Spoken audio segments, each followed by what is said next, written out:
ఆకాశవాణి జాతీయ వార్తలు చదువుతున్నది ఎన్ మణి.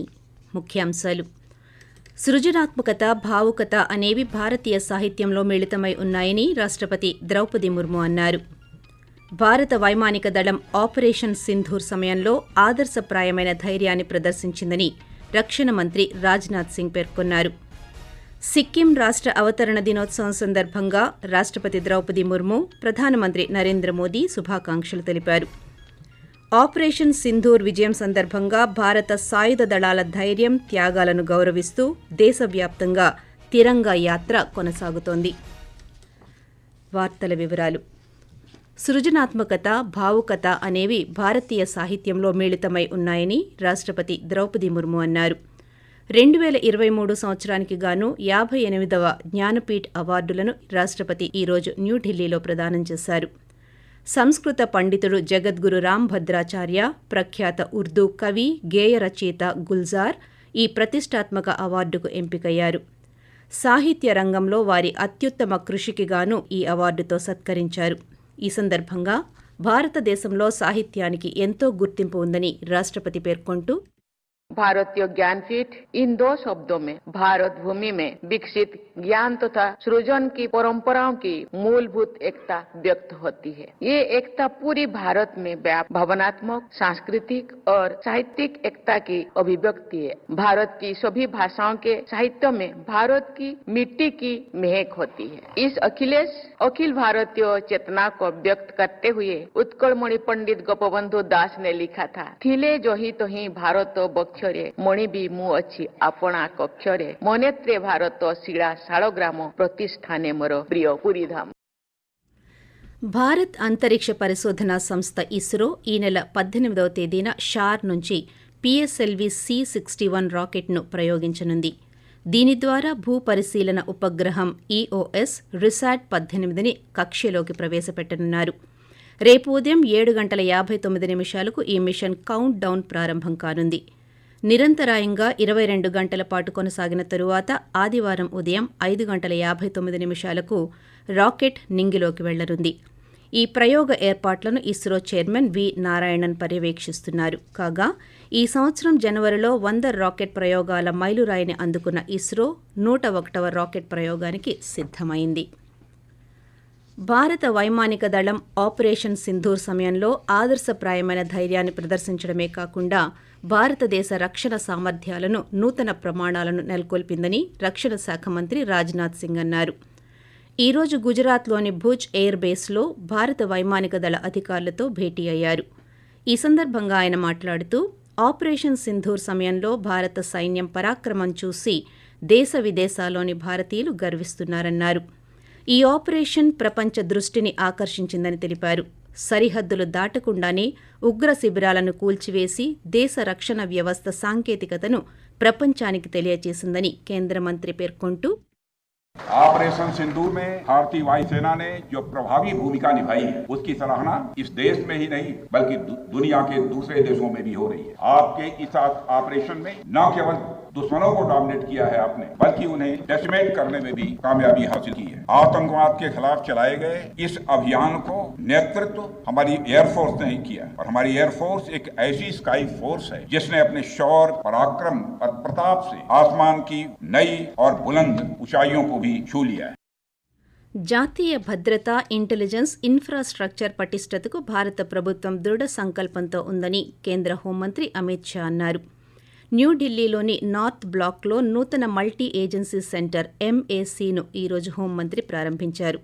ఈ సందర్భంగా ఆయన మాట్లాడుతూ, దేశ వ్యూహాత్మక వృద్ధి, నిర్వహణ సామర్థ్యాలకు ఆపరేషన్ సింధూర్ ఒక ఉదాహరణని అన్నారు.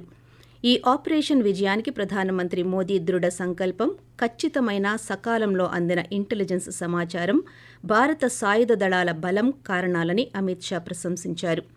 ఇంటెలిజెన్స్ బ్యూరో ఆధ్వర్యంలో కొత్తగా ప్రారంభించిన మల్టీ ఏజెన్సీ సెంటర్ దేశవ్యాప్తంగా ఉన్న వివిధ భద్రతా సంస్థలు, నిఘా ఏజెన్సీల మధ్య సమాచార మార్పిడి, సమన్వయానికి కృషి చేస్తుంది. ఆకాశవాణి జాతీయ వార్తలు వింటున్నారు. పెహల్గాం ఉగ్రదాడికి ప్రతిస్పందనగా ఆపరేషన్ సింధూర్ విజయవంతం సందర్భంగా భారత సాయుధ దళాల ధైర్యం, త్యాగాలను గౌరవిస్తూ దేశవ్యాప్తంగా తిరంగా యాత్రను చేపట్టారు. కేంద్ర సమాచార ప్రసార శాఖ సహాయ మంత్రి ఎల్ మురుగన్ ఈరోజు త్రిపురలో దక్షిణ త్రిపుర జిల్లా బెలోనియాలో జరిగిన తిరంగా యాత్రలో పాల్గొన్నారు.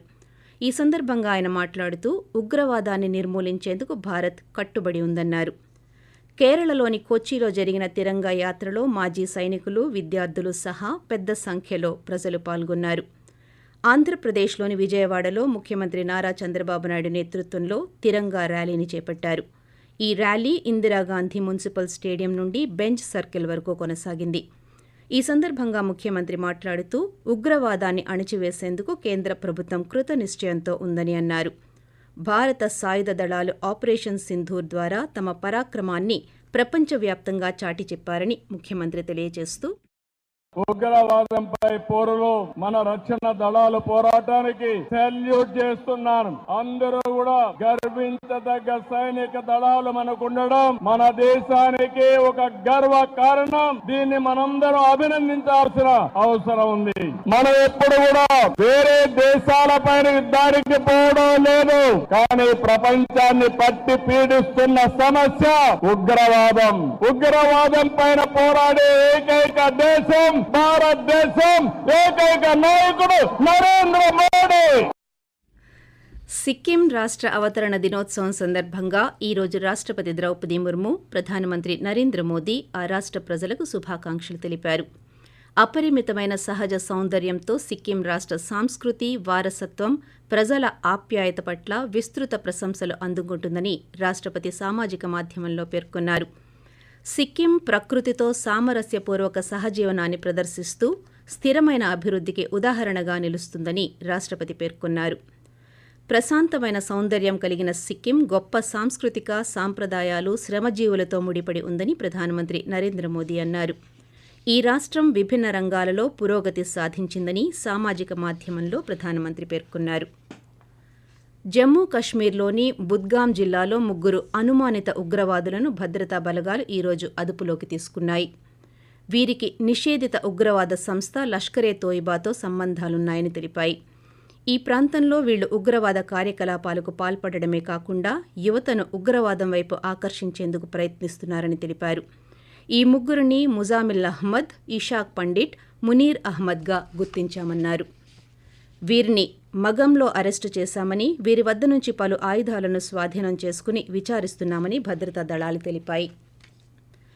శాంతి చర్చల సందర్భంగా ఆమోదించలేని డిమాండ్లను రష్యా ప్రతిపాదిస్తోందని యుక్రెయిన్ ఆరోపించింది. 3 సంవత్సరాలుగా కొనసాగుతున్న రష్యా యుక్రెయిన్ యుద్ధానికి ముగింపు పలికే చర్యల్లో భాగంగా ఇస్తాంబుల్ వేదికగా ఇరు దేశాల మధ్య శాంతి చర్చలు ఈరోజు మొదలయ్యాయి. ఈ సందర్భంగా ఏ విధమైన పురోగతి లేకుండానే చర్చల నుంచి విరమించాలనే ఉద్దేశంతో రష్యా ఆమోదించలేని డిమాండ్లు ప్రతిపాదించిందని యుక్రెయిన్ పేర్కొంది. అమెరికా, ఈయూతో పాటు ఇతర దేశాలు ప్రతిపాదించినట్లుగా కాల్పుల విరమణ తక్షణం అమల్లోకి రావడం, దౌత్యానికి ఓ మార్గం సుగమం చేయడంపై తాము దృష్టి పెట్టామని వెల్లడించింది. కాల్పుల విరమణను పూర్తి స్థాయిలో అమలు చేయాలంటే తమ నియంత్రణలో ఉన్న భూభాగం నుంచి బలగాలను ఉపసంహరించుకోవాలని రష్యా కోరుతోందని తెలిపింది.